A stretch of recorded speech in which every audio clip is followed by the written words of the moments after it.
प्रचंडपाखंडखंडनोदितं त्रयीशिरोधं प्रतिपादनीरतं बुधैर्नतं योग कलाविद भागवतं नमामि तं श्री गुरु शंकराचार्य। माँ शारदे को प्रणाम और मंच की परंपरा को नमन।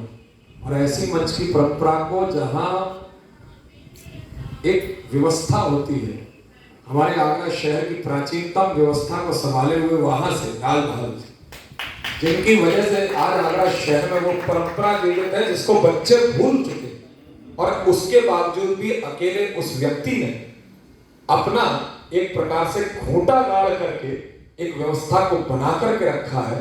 ऐसी उस मंच की परंपरा को वहां से कोने से बहुत से सुंदर सुशोभित कर रहे हैं। यह हमारा सौभाग्य है कि जिस भगत परंपरा को लोग भूल गए हैं उसको आज भी केवल एकला चलो उसको लेकर के चल रहे हैं।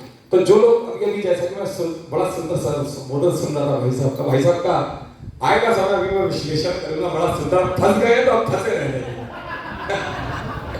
तो सबसे प्रमुख बात है कि जो 10 लोगों की, अरे 10 की छोड़िए, यहाँ एक अकेला काफी है, एक अकेला काफी, एक की उपस्थिति। हमारे यहाँ एक आचार्य हुए, वो खंबा गाड़ करके बच्चों को बुलाते थे, कराते थे, लेकिन एक समय वो आया कि इनका बड़ा विरोध हुआ, उनके पास में अपना बच्चा पढ़ने के लिए नहीं भेजा, तो उस व्यक्ति ने खंबे गाड़ करके अपना चलाया। तो लोग ये देखने पहुंचे कि भाई देखें आज किसको पढ़ा रहा, देखा तो खंबों को पढ़ा रहा था। तो किसी ने उससे पूछा तुम किसको पढ़ा, बोले वो आए या ना आए लेकिन मेरा काम चलते रहना चाहिए। और ऐसी परंपरा को चलते चलाते रह रहे हैं हमारे आगरा शहर के भगत परंपरा को। मैं उनको प्रणाम करता हूँ। और हमारे इनका तो भाई साहब का तो कुछ कहना ही नहीं है, हमारे दादा का सोम ठाकुर जी का, ये भी, इनको तो मैं ये मानता हूँ कि आगरा शहर नहीं बल्कि हमारे उत्तर प्रदेश हमारे बीच में उपस्थित है। उत्तर प्रदेश के यश भारती के पूर्व अध्यक्ष जी, और जिस मंच पर विराजमान हो तो वो मंच अपने आप में ही शोभायमान हो जाता। और जिस श्रृंखला में हम लोग चल रहे हैं उस श्रृंखला में 75वीं स्वाधीनता, भाई मैंने तो नहीं देखी गुलाम भारत कैसा था। मेरे लिए आजादी का मतलब 15 अगस्त और 26 जो है जनवरी का अर्थ 4 लड्डू घासलेट वाले और जनगण मन। लेकिन आपने देखा है तो आप जानती हैं, और 90 वर्ष की अवस्था भी आप ये सोच लीजिए 90 से ऊपर है तो समझ लीजिए कि खंडर बता रहे हैं कि इमारत बुलंद कर रही है। हाँ, इनको देख करके ये हमारे प्रेरणा स्रोत है। मैं शायद इस मंच पर सबसे छोटा हूं, हालांकि 50 का मैं भी हूं लगभग आ रहा हूं आपकी तरफ। और हमारे राजेंद्र मिलन की वास्तविकता में मिलन है, वास्तविकता ना कि आपकी। मैंने ये देखी कि बच्चों के बीच में बच्चे बन जाते हैं, जो जिस प्रकार का व्यक्तित्व मिल जाता है वो बिल्कुल परंपरा। और हमारे लवकुश जी जैसा कि अभी बता रहे थे, आज जिस भवन में मैं खड़ा हूं, इस भवन में मैं आज पहली बार आया हूं।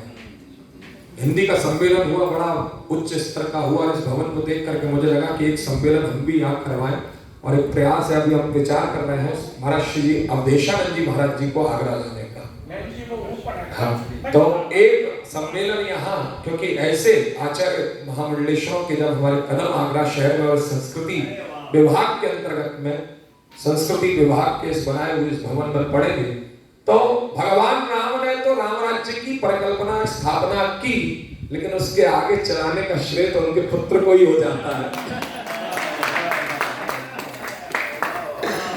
आगरा शहर में बहुत सारे लोग आए गए, लेकिन संस्कृति भवन का पुनर्जीर्णोद्धार करके आपने एक आयाम स्थापित किया। आपने एक आयाम स्थापित किया लवकुश जी, वास्तविकता है। हालांकि विरोध भी बहुत होता है, और विरोध इस बात का प्रतीक है कि हम कहीं खड़े हैं। अगर विरोध हो रहा है तो समझ जाइए कि आप कहीं खड़े हैं। तो आपकी मेरी बहुत बहुत शुभकामनाएं। और सुशील जी तो हमारे आगरा शहर की आवाज है, क्योंकि जब हमारे पास में कुछ नहीं होता, आप बिना आवाज क्या, अरे क्या कर सकते हैं। और आज ऐसे आगरा शहर का गौरव है कि जब हमारी आवाज पूरा उत्तर प्रदेश नहीं बल्कि शायद भारत सुनेगा, तो ये मैं गौरवान्वित हूं इस मंच पे आकर के।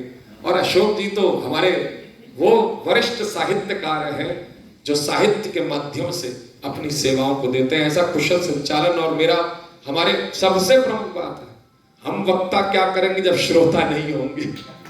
तो आप लोग जो हमारे शहर की जो विभूतियां हैं, मैं तो ये मानता हूं कि आपके फोन के कांटेक्ट में कम से कम 500 लोगों का आपका फोन लिस्ट होगा। तो आप एक नहीं है बल्कि कम से कम एक एक व्यक्ति 500 लोगों को लेकर के बैठे। तो इस सभागार मेरी आवाज एक 5 तो पहुंच ही रही है लगभग। और किसी भी कार्यक्रम का मूल उद्देश्य, आज ये मेरा सौभाग्य है कि मैं आपसे जुड़ा हुआ हूं और ऐसी स्थिति में जुड़ा हूं जब 75वां अमृत महोत्सव हमारे माननीय प्रधानमंत्री जी के आह्वान पर मनाया जा रहा है। और उस श्रृंखला में संजय जी ने इतनी सुंदर